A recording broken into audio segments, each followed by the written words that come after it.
మీ గెలుపు ఈవీఎంలో గెలుపు. మీరు ఎలా గెలిచారో ఈవీఎంలో గెలుపు. ఎందుకంటే స్వతంత్ర భారతంలో జగన్మోహన్ రెడ్డి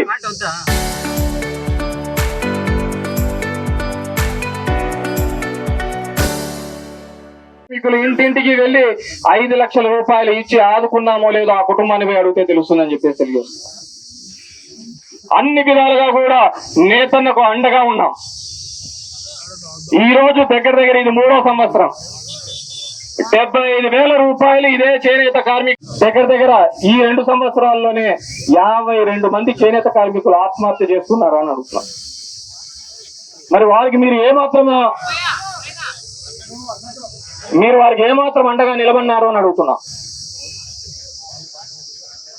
నేను ఈరోజు ఈ ప్రభుత్వాన్ని కోరేది ఒకటే, మీరు ఇయ్యాలనుకుంటున్నారు, ఇచ్చేది ఏదైనా ఉంటే ఆ 75,000 రూపాయల్ని కూడా పాత బకాయితో సహా ఈ నేతన్నలకు ఆదుకుంటేనే మీరు నేతన్నలకు మేలు చేసిన వాళ్ళు అవుతారే తప్ప, లేదంటే ఎప్పటికీ కూడా నేతన్నల దృష్టిలో మీరు మోసగించిన వాళ్ళలాగే మిగిలిపోతారని చెప్పేసి తెలియజేసుకుంటారు.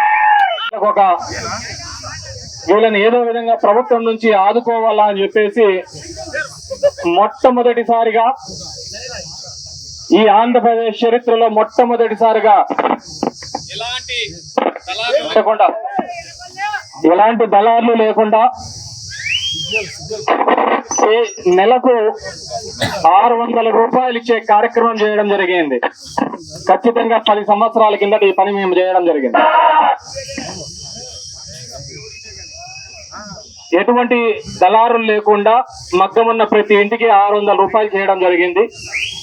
అది ఎవరు వాళ్ళు వీళ్ళు ఎవరు సిఫార్సు లేకుండా పోయి తెచ్చుకునేవాళ్ళు. తర్వాత వచ్చిన తెలుగుదేశం ప్రభుత్వం 2014 నుంచి 19కి ఇదే 600 రూపాయలని 1000 రూపాయలు చేస్తామని చెప్పడం జరిగింది. అయినా వాళ్ళు ఎక్కడా చేయలేదు. వాళ్ళు చేయకపోతే ఇదే ఆర్టీఓ ఆఫీస్ దగ్గర, సెరికల్చర్ ఆఫీస్ దగ్గర ఎన్నో ధర్నాలు చేయడం జరిగింది. ఎప్పుడైతే వైఎస్ఆర్సీపీ తరఫున మేము ధర్నాలు చేశామో ఆ ధర్నాలు చేసిన సందర్భంలోనే కొద్దిగా డబ్బులు ఇచ్చేవాళ్ళు. ఇట్లయితే వీళ్ళతో చేత కాదు అని చెప్పి 32 రోజులు ఎవరు కూడా మేలు చేసిన దాఖలాలు. జగన్మోహన్ రెడ్డి మేలు చేసిన విధంగా, జగన్మోహన్ రెడ్డి సాయం చేసిన విధంగా వైఎస్ఆర్ కాంగ్రెస్ పార్టీ అంత సాయం చేసిన తర్వాత ఏ మనిషి పక్కకు ఓటేయడు, అన్నం తినేవాడు పక్కకు ఓటేయడు. అది ఈవీఎంలు కాబట్టి పక్కకు పోయినాయి. వాటిని గుళ్ళో కూర్చొని మాట్లాడి ఆ గిట్టుబాటు ధర పెంచే కార్యక్రమం చేసినాం. 1 కాదు 2 కాదు, చేనేత కార్మికులు ప్రతి సందర్భంలోనూ అండగా ఉంటామని చెప్పేసి తెలియజేసుకుంటూ ఈ రోజు ఈ కార్యక్రమానికి విచ్చేసినటువంటి మీ అందరికీ కూడా మరొకసారి పేరు పేరున ధన్యవాదాలు తెలియజేసుకుంటూ